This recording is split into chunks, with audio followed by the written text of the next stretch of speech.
Beautiful. Hello, everybody.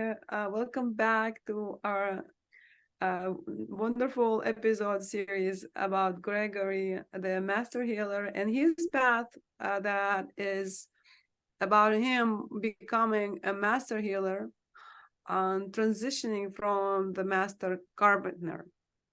And today, well, first of all, I'd like to welcome back Gregory. Thank you so much for being here.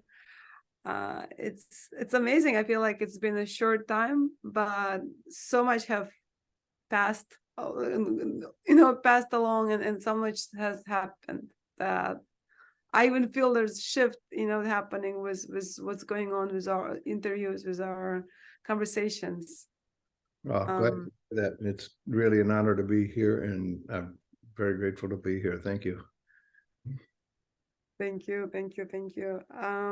So Gregory is an amazing master healer that you can book a session with. He's available at the moment, just at the moment, because I am, you never know what can happen, and he might become too popular and not available. So you can book a session with Gregory by emailing him, and the link and information is always under this video and all the video series that we post at the moment. And so go ahead and jump in the last car, because it's happening. I can feel it. And today we'll be sharing about Gregory's continue of his life path, and Gregory, I'd like to talk today about so you were married first time to the woman whose name was Patricia, and then coincidentally you had a relationship with this woman who's also named Patricia for 11 years. Yes, it always, in retrospect, haunted me. These were two very great ladies. They were very beautiful people, and I was surprised that I find somebody and I say, "What's your name?" and she tells me the same name as my first wife. And she was probably the grounding force of my life. I was building houses still, and she was an interior designer, so that's how we met. Oh, and wow. Professionally like that, and so we would always have these meetings, and pretty soon we established a relationship, which was amazing. And I was well on my way on the spiritual path. Early on into the relationship, I went to Thailand. I was going there to meet some. Well, actually, what had happened, there was a producer who was making a documentary on healers, and he had traveled to 44 countries looking for healers to do a documentary on, and he picked four people. I was one of them. And 4 people? 4 people? Yeah, he only picked 4 healers, and I was one of them out of the 44 countries he went to. 44 countries. He was traveling to 44 countries, and he picked 4, and you were one of them. No, he traveled to 44 countries. Right. To do a documentary on. Wow. And then out of the 44 countries, he picked 4 people to do a documentary. Wow. And I was one of them. I didn't travel the 44 countries. No, I heard that. Yeah. That I'm just clarifying that he basically went, he was like searching. It's not like he picked random people. He actually was searching for some. That was his goal. He wanted to do a documentary on healing. And so it was an extraordinary trip, and it was early on in the relationship with Patricia, and we called her Patty, so I don't get these two confused here. But it's early on in our relationship, so I have to tell you that doing this kind of work, I can remember even thinking like I'm marrying to God, kind of a thing. I was forming a very strong bond there, and that was. I could look back and say it was my first love, because it brought me so much joy to be able to do these things. And so then I said I accepted this documentary series, and so I went to Thailand, and I actually visited with they took me right off the plane immediately and brought me to a studio and put me in front of a woman named Jasmine. Jasmine couldn't speak a lick of English, And she told me all about my family through a translator. I mean, in great detail.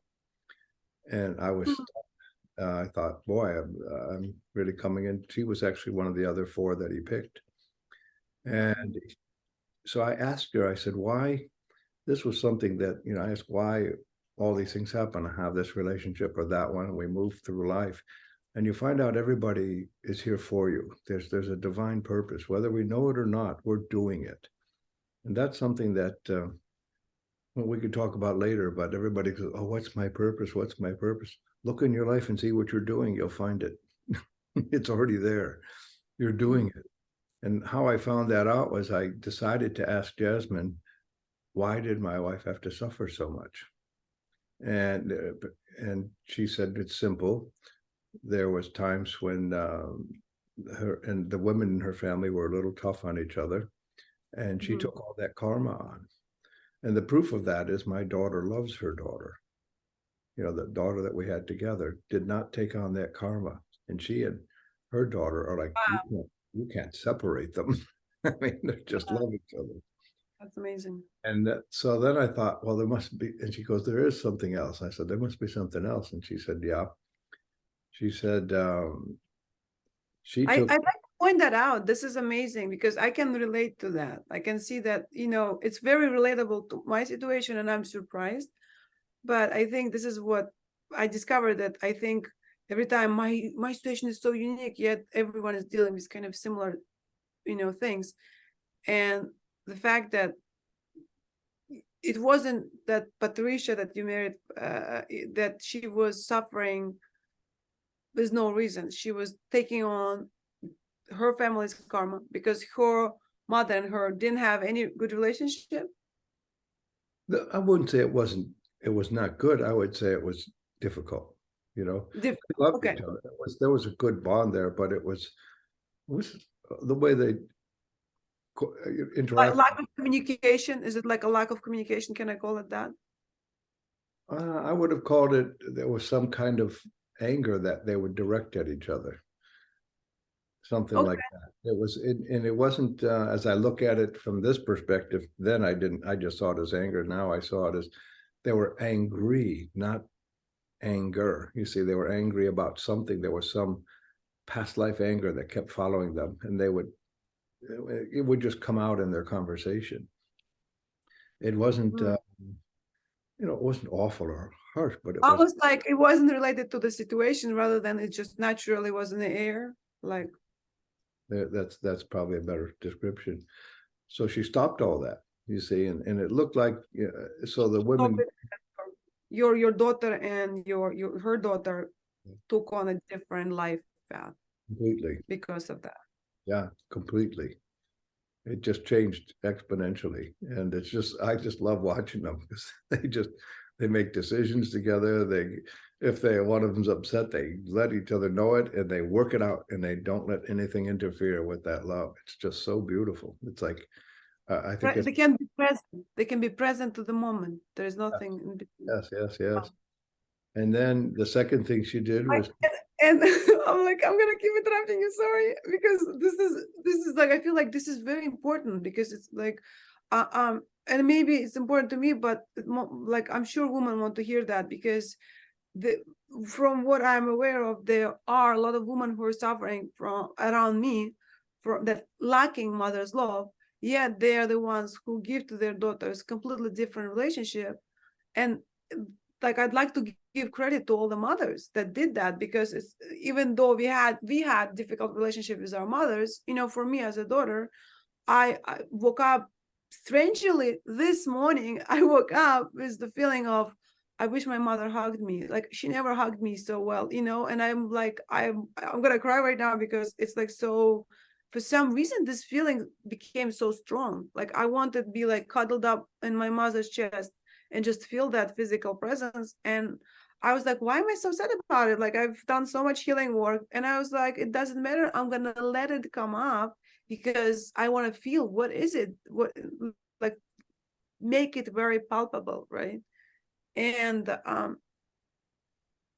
I'd like to give credit to my mom and to all the mothers out there who we are unhappy about, or who we feel blaming or saying, hey, like, you didn't give me this, or you didn't do enough for me, or you weren't this perfect picture mother from the movie, because that's what they've done for us, for all of us. They took on that karma, being sick, struggling, stopping that, so we don't have to take that on. Them learning that huge lesson, like your wife Patricia did for her children, and even for the men, right? She took on, so other men don't have to struggle with that. They can be born into mothers that are healed and that can build a relationship based on the past, like on the present, and releasing the past. That's just amazing. And you're pointing it out. I think it's a big deal. It's really, Yeah, and it's unconscious. It's not that they're belligerent to each other. It's just an anger that comes up, and how it's perceived, of course, well, that's how it is. and you can't, it's not palpable, because you're dealing in that moment with the karmic lesson, or the person is dealing with that. They can't even understand how big of a karma they took on, and how big of a healing they're doing for others, not just for themselves. But them taking on this pain is not just them healing, and not going medicate themselves and numb, but rather than, okay, let me look at it, let me, her soul chose to look at it, right? And I'm sure my mother suffered a lot the same way. She's going right now through the major suffering, and I'm seeing that there's something behind it, that I have to let her be, and just be compassionate and loving, like sending her as much as I can love. But I'm seeing that she is shifting, this karmic pattern that Yes. doesn't pass children on earth. And When we're feeling attacked, our listening in the moment is then to create a defense rather than to listen to understand. You see, and it happens so quickly. We don't take the moment to say, oh, let's jump in their skin for a minute and see what they went through, see what happened, see what caused this. Let's find out why grandma's doing this, or mom, or whoever it is, and explore that. So, for example, when the anger shows, you say, wow, you're angry, what's going on? It can't be about me, I'm just walking in the door. But we have this idea that the moment that we're in is the only moment that exists, and so we're in that moment of being attacked in a fight or flight position, which doesn't allow much understanding about what's happening, what's really happening. So because the big thing that happened for me was, I'm going to interject another story into this too, because please. I would, when she became, when, well, I'm jumping back and forth between Patricia's here. Let me just hang on a sec. When she did pass, I went from the carpenter to the healer. And just before that happened, well, actually about 2 years, I got a message from somebody that said, when you see her, she'll leave, or she'll die. So they actually said that. So I wouldn't go see her in the last couple of years. We were not together anymore. As I mentioned before, she wanted to be divorced because I was coming back with these Eastern philosophies, and I became the Antichrist in her mind, which this is how she was taught. It wasn't right or wrong, it's just the way it was. And so when I heard that she was very close to making this transition, I went to visit her, and once I visited her, then she left. It was literally the next day. Wow. And so whoever that person, it was somebody I had done a healing on, and I think it was in New Mexico, and she was the one that called and said that, and she had no idea what it meant when she called. So you see, everybody, if we step back and take a look at what's going on in our lives, everybody is here to tell us something, to teach us something, to give us a lesson to go Yeah. through. So when I was really getting into this healing and starting to meet all of these masters, I was having a difficulty operating in the physical world. It was tough, because in construction, the norm was, you've got to hit people in the head with a 2x4 and scream and yell to get things done. And so all of a sudden I came back, I'm being gentle and nice and saying, a person might want to consider doing it this way, where before it was, my way or the highway, and you make one mistake and I'd kick you out. It was, I was just that strict about it. It's how I learned things. And it almost cost me my whole business. I had to relearn how to speak with people. Because what I really discovered too is people in construction, many, many people, especially the men, we're given to this tough persona. But these are the most beautiful family people you'll ever meet. They've got families, they're working hard to support them. They're working in fields a lot of times that causes a lot of physical pain while they're working hard. And they had this reputation when some beautiful woman walks by, they all whistle and things like that, but they're just breaking up their day. There's usually no intent behind it other than they're just having fun. And these are so widely misunderstood. It's and like an image they give. Yeah, there is an image that they give. Sure. Certainly there's other sides to that as well, but primarily, I could say pretty much everyone that then worked through me or worked for me when I was building these houses and so on. These were great people, trying to make a living in life. That's how they work hard. They love what we're doing. So now the thing about this kind of work too is traveling a lot. And what would happen is I would go to some seminars in different towns and cities and to learn from people I thought were doing some magnificent things. There's just a long list of them. Drumville, Melchizedek, boy, I'm drawing a blank right now, but they'll come up a little bit. It's a little difficult for relationships, because I'm traveling a lot. Ah, okay. Interesting. Sure. That's not an aspect I want to hear about. Like I said, I was married to this spirituality. Okay. And that was, I didn't really think of it this way, but that was my first love. And even when, but you know what? It is also like, it's not even like, for me, what I'm seeing is that at that moment when you were, married to Patricia, those were the times where marriage was, you have to, like, it meant stay together, husband goes to work, wife is at home with kids. There is some sort of picture behind that you have to match and chase and follow, right?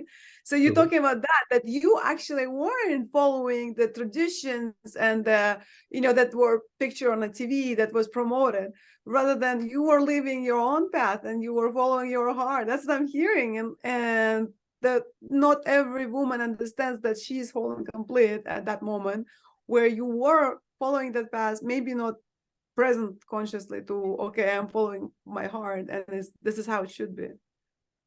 I was at least smart enough to put it up front. I said, this is what I do, and you're welcome to come with me, if you want. Wow. But, I do go on these trips. And it came to, I was going quite a bit because I would go to these seminars and people would recognize that the healing skills that I was displaying. And then this was during first marriage, or this is when it started? Yeah, this is actually when it started. And nice. I traveling, and I was traveling to find the masters to find out how I could heal. So wow. That's what my goal was. So I was driven to look at the people, and I had to, this was, I think, pretty important. I had to face all of the illogical things that I put together. I could not understand how somebody could heal somebody. I couldn't understand basically how you might say God works or spirit works. I just couldn't grasp that. I had no idea about it. And so it was funny to me. Somebody says, so I meditated and I floated up in the room and looked down on everybody. And I thought that was just the funniest thing I ever heard. And so I had to face that whole construct of thinking to find out how to heal her. I had to really go up against everything that I thought, that I believed. That's an important way to say it. I thought. So it still was driving you, that because that's what I wanted to find out. And yeah, so behind all of it, there was desire to heal Patricia, your wife, who was, dealing with cancer. Behind all of that, your search was really the desire to heal her by learning how you can heal others. Yes, I wound up learning the knowledge that it took to make these things happen. And that was the important thing. I really want to press that. It's just about knowledge. Everybody can do it. We all have the ability. It has been Yes. stripped from us by big pharma. It's a program that keeps us deaf, dumb, and stupid to these things. And we really need to open that door, because It's easy, it's natural simple. medicine was long before pharmaceuticals, you know. You know what it is I'm present to is that it's funny. I'm going from one perspective to another completely, where 10 years ago, this was secretive and quiet and I'm just exploring. Where now I'm looking at it from like, oh, that's so funny. Look at me. I was like these people that are,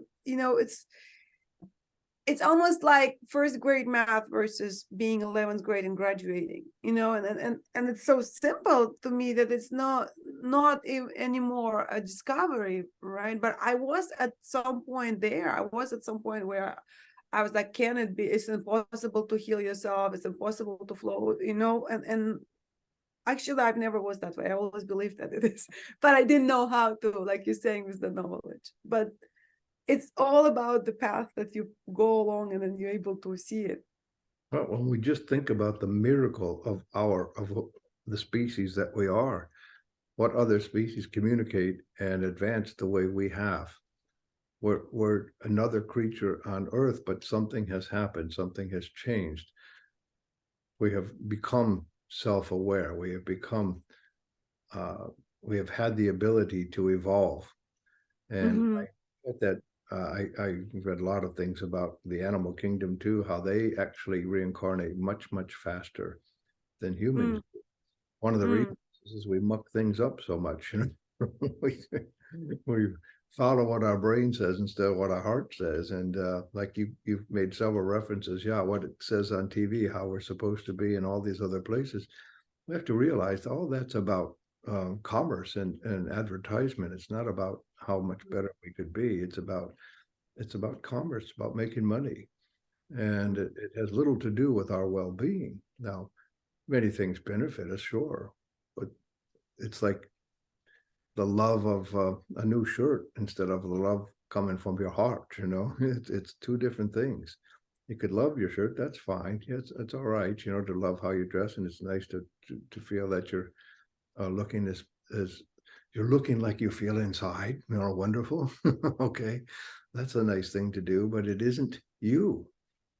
You change all those and put an old pair of jeans and a shirt on, you're still you. And that's something that has, boy, it's pervasive right now. I will say something that will trigger a lot of people, most likely, maybe not, I don't know. It's like yesterday I was at looking, I was at Costco looking at just passing by all the anti-aging creams. And I started to laugh to myself. I only live, I'm not that old. I only have so many years knowing about the anti-aging cream. And I'm like, this is interesting. If anti-aging creams worked, why all these women are still wrinkled? It's obvious that they're not working, because there's lots of women that I am aware of, and unless they do the surgery every time, lifting it all up, the creams don't work. They, at the max, they might improve a little bit temporarily, but it's not like it's actually fixes the situation. But I've seen women who do put the work into like massaging every day, self-care, aware of the spiritual world and all the energies are aligned, and then they're 40-50-year-old women that look like 25, because they're actually spending time not putting something that they bought for big money outside, but taking their own hands and placing them on face and doing certain like massage, and that's I've seen work like miracles. Sure. And just the idea, it's an oxymoron, anti-aging. I mean, we're going to age. There's nothing going to stop that. I mean, I've seen, well, that can be prolonged quite a bit. And as you say, you can maintain a certain look by what is inside your body, not what is being applied on top of it, all the way from the makeup all the way to the clothes. It's that simple.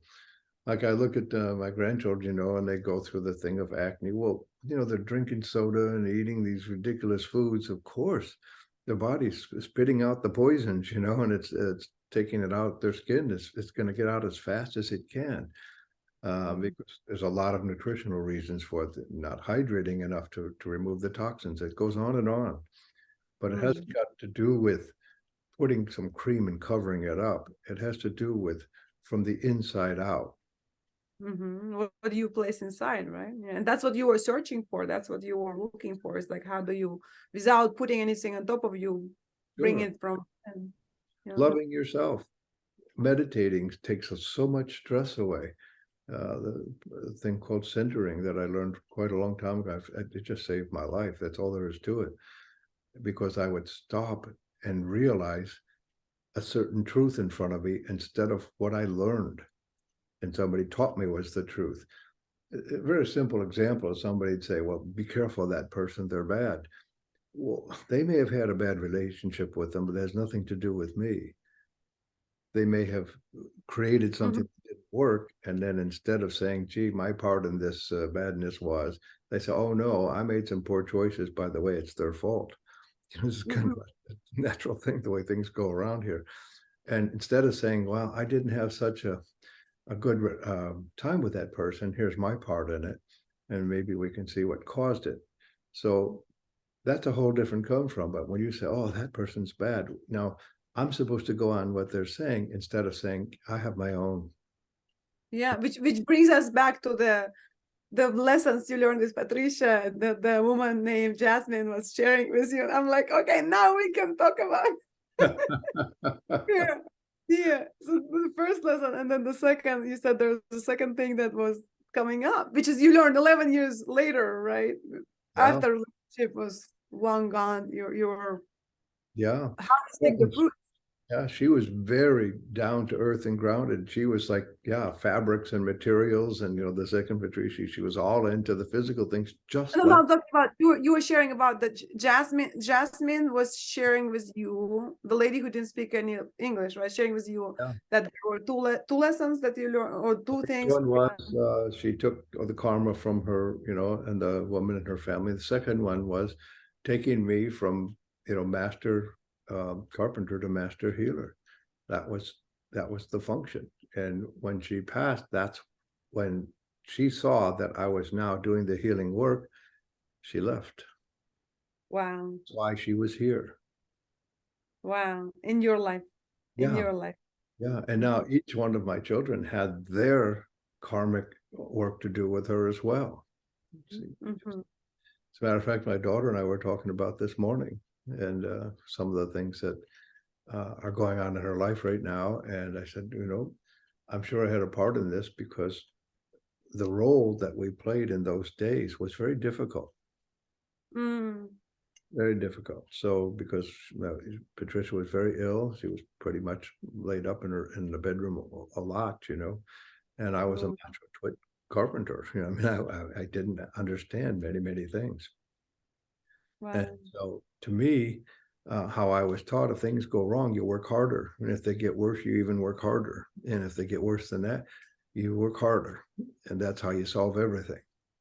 And that was just one of those things that I was taught.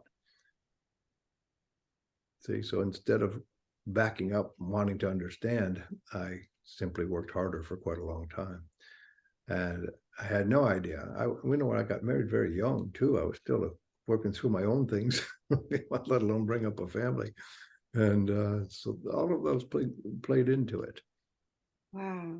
Every one of them creates how it is for today. This is where I wound up today because of all of this. Every one of them, my children, everybody gives us lessons.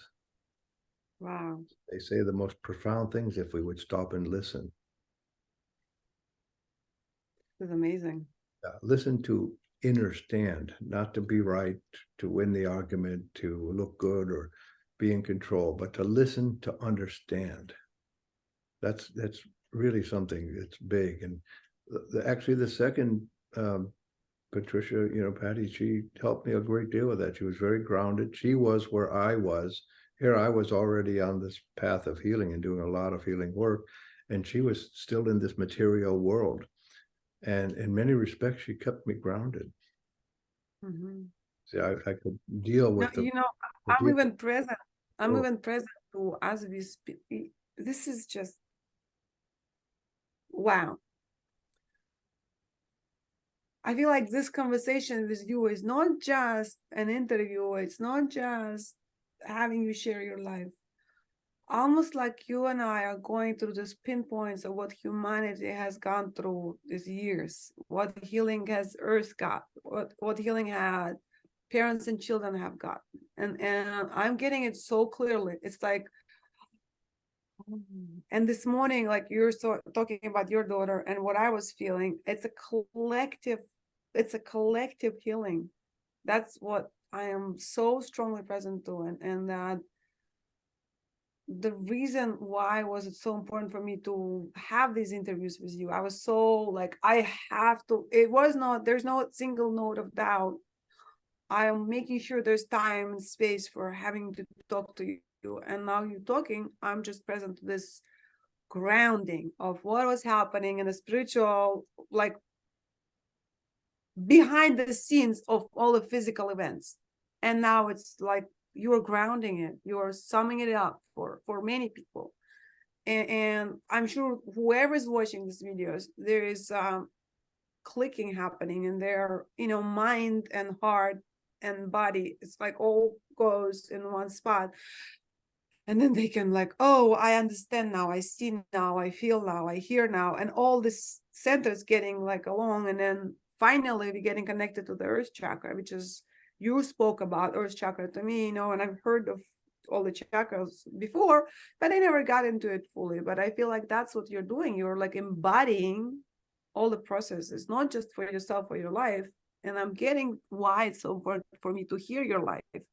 Is like everyone's life. You live through it, you feel the pain, and you've done the path, and you worked it both as a master healer on this massive level, and then as this super humble human who is, okay, I'm gonna get this done, I'm gonna get this work done the best I can, I'm gonna become the professional. And you were, you had integrity, you had responsibility, like what it looks like for me. This is what it looks like. everybody.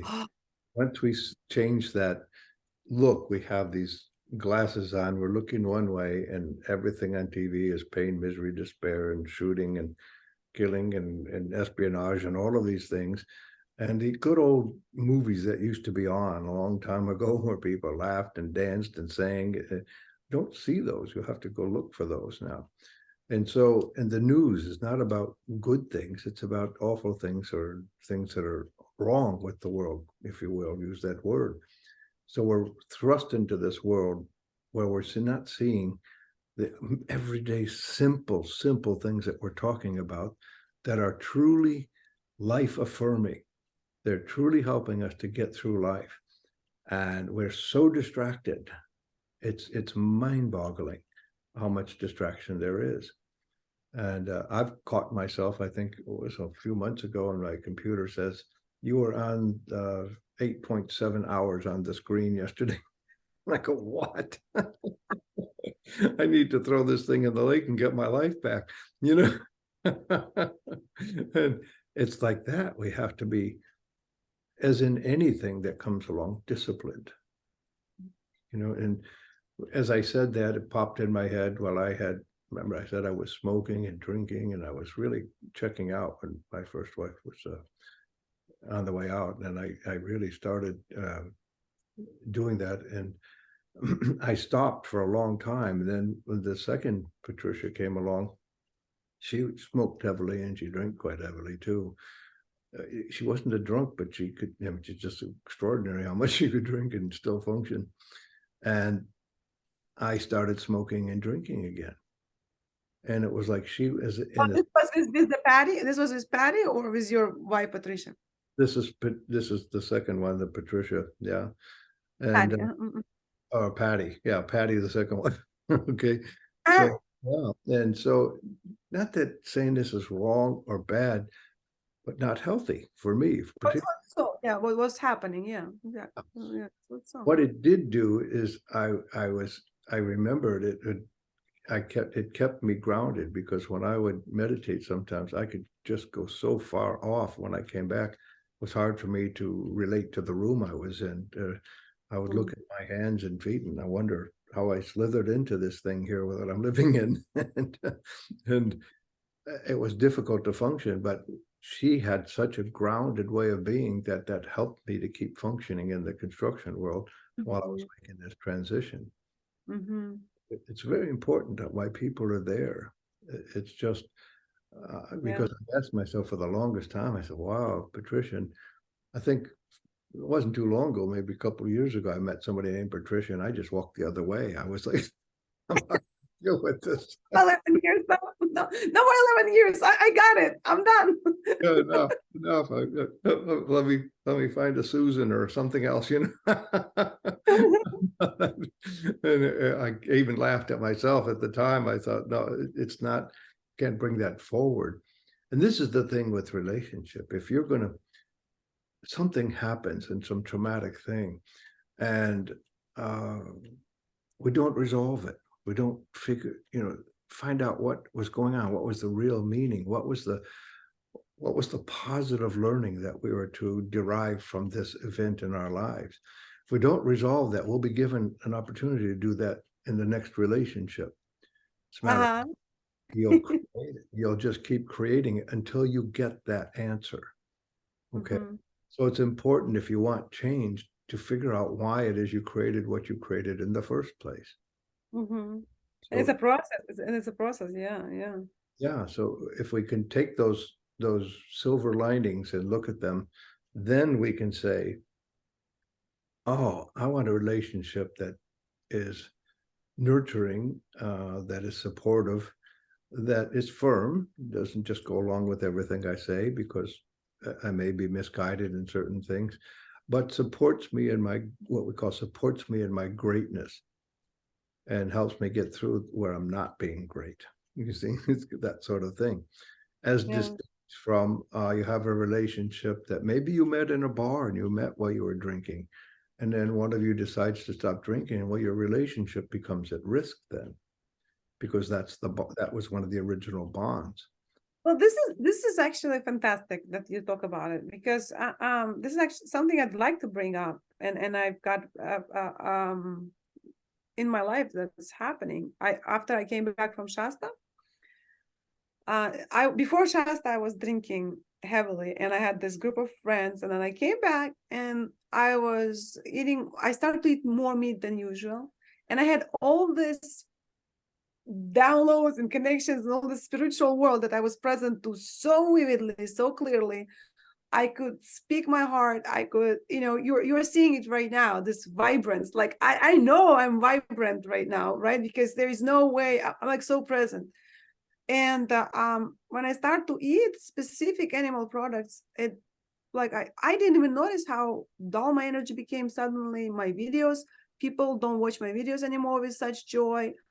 Before they were, people would text me and say, every day I watch a video to charge, to remember who I am, to get, and then suddenly it's all was gone. And I traced it back down to, in many ways, that it was directed to my diet and my vibrations. So when you talk about smoking and drinking, I got very present for myself that when you eat animal products, when you drink and smoke, when you put anything in your body, it creates certain vibration, and you have to choose which vibration you want to be in. And at that moment, it was right for me to eat meat. Now that I want to connect with my portal, connect with these higher frequencies, and manifest healing, manifest miracles in my life, I figured out if I want to be a magician, I have to like vibrate like a magician, And I've changed my diet. I got rid of right now dairy and eggs. I wasn't eating meat. I got rid of no alcohol. I don't eat any like wheat products. And what happened is the first week was the most difficult one, because my legs were hurting, my whole body was twisting. I was in such pain, but I knew what I'm doing. And like, it was intentional. I was aware of that. And now these frequencies are back. I'm hearing my heart. I'm hearing, like, I'm just following this, like, ooh, vibe, like you can see, I'm not on mushrooms, people. I'm just like that, And Well, that's commendable that you went through the pain part of it and stayed with it. It was just the yeah, top moving. It was showing you, look how badly we're hurting your body, and you got to feel them leave. What a great experience. So they say that helps you not go back, wow. Oh, that's what it is. You see? I knew the pain there for a reason. I didn't get rid of the pain. I was like, I have to live through the pain. I don't know why it's there, but I have to live through the pain to remind me that it was a difficult week and I don't want to go back. See, And that's what it looks like. if we just And stop and see these simple things, they're simple. It's not something so complicated. mhm. It seems I'd like to point out the back to what you said, that it's, the relationship might fall apart.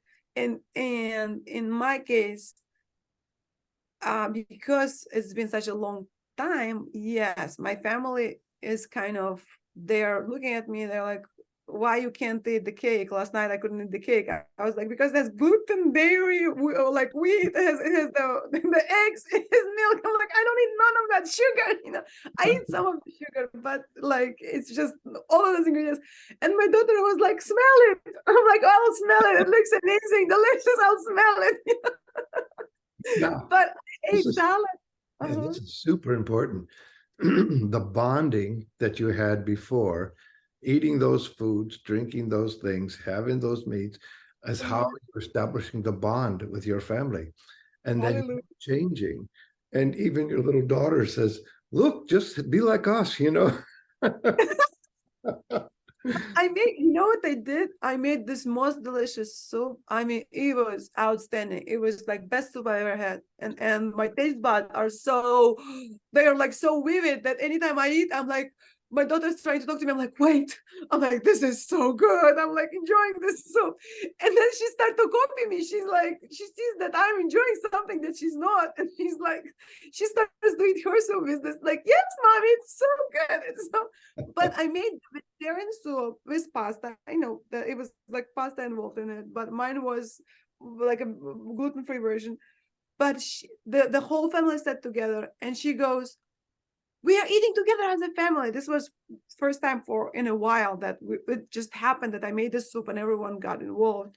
And I was like, wow. So I can attract that if I'm fully present to myself. I can attract the community. But as a friends who've chosen to completely live different lifestyle, yes, they fall away. Like, and I'm like, I love them very much. I have so much love to them. I am grateful for their path, whatever they're going through. And it was difficult. The separation part is super difficult. So you were talking about the, alcohol and then drinking and how you love the person. So you start to inhabit their habits or copy their behavior. And she was grounding for you. She was grounding. That's what I find, that the food of those vibrations is just grounding for people that need the grounding at the moment, right? Sure. Well, the reason I stopped doing that for so long was I liked it and I knew I had to stop. I enjoyed the smoking, I enjoyed the alcohol, but it did not, my body did not enjoy it. Okay. I remember waking up one morning and my chest hurt so bad. And I thought, this is ridiculous. I've got to stop again. This is, I'm killing myself, period. And so I Uh-huh. had to stop. And that was that. So when I told Patty, I said, I'm going to have to stop. I can't do this anymore. And I said, let's, know that it's not that I dislike you in any way, but I cannot do this anymore. And Mm. as time progressed, she wanted to continue. That was her choice. It's all right, but that would meant that she had to find other people to find things to do with.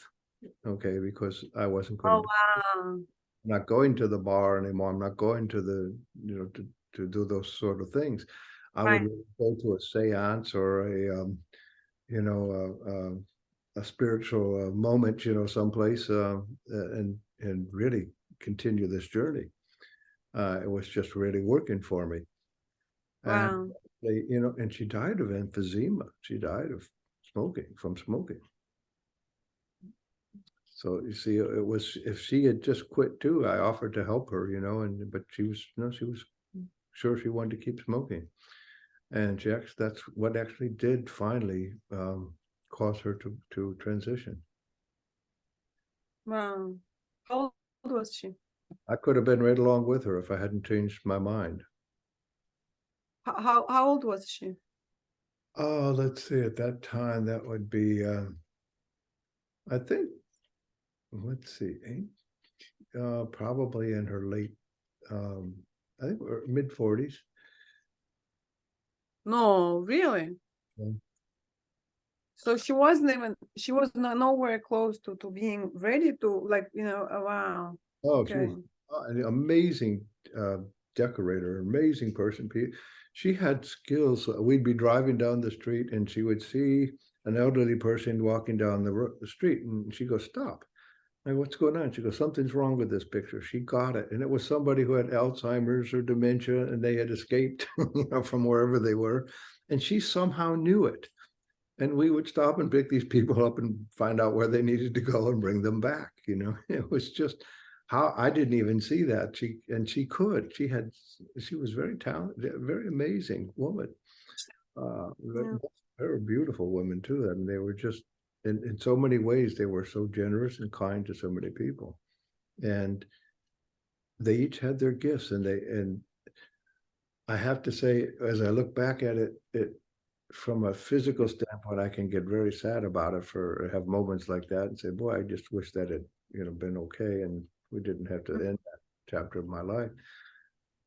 But when I look at why they came and what I learned from it, I can do nothing but be so thankful and bless them. That actually brings me joy. And that was a huge transition for me. That was very, instead of just something like, here's something people say to me a lot. They say, oh, you know what happened to me? And I said, what happened to you? Go, well, my friend died. I go, well, that didn't happen to you. It happened to them. You've got to kind of look at this and say, what is it that happened to you? Okay, it is how your life is going to change or how you need to adjust it, not having that person in your life. Mm-hmm. Mm-hmm. Okay, but the death didn't happen to you. It happened to them. Mm-hmm. And here's the other thing, is like, things don't just happen to us. Mm-hmm. It's definitely a divine plan. Yes. So how do we deal with this? It's not to belittle that somebody that you cared for, left the planet, but it's to realize, to honor why they were here in the first place, to find out why were they in your life. And that's what makes Master Healer, that realization of it, because that's what, that what you're trying to show here, is that you can live a human life in the human body doing everyday things, and then how you deal with it, that makes you Master Healer. That's what I'm talking about, the mastery of the inner dialogue that is wise, inner dialogue that is analytical, and the heart connecting together, and then making the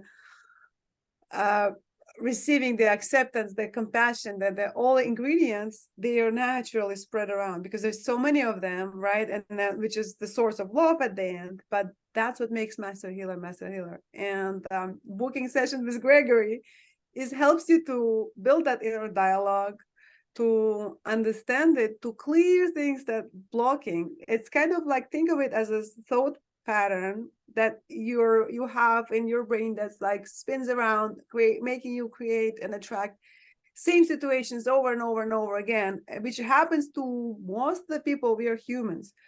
But then breaking those patterns, if you desire to, breaking those patterns and saying, you know what, I wish to change that, and then how I'd like it in a different story, and then having somebody look at you from the side and being like, this is and this is and this is, giving them your own perspective, and they give you their perspective.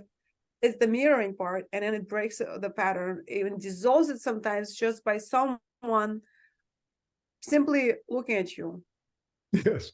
Like being your, present, like your daughter right? with the cake, she just, what a huge lesson. It's like, this is why, for example, when couples separate and then they remarry, I was just thinking about Patty's children. She had twins, and what was their purpose in this whole thing? And So Patty had also children. She had children. she had older children already, So so it was helping her then to raise her children. They were a few years younger than my own. Mine were already off the roost, they were on their own. And so, beautiful. I'm yeah, gonna. I really, because I want to wrap up this session, and then we'll keep that thought in your mind, because we'll continue in the next session. This is wonderful, because this is going to be a perfect transition into what we will speak about the next one. And I'd like to thank everyone who's been keeping up with us, and for following Gregory.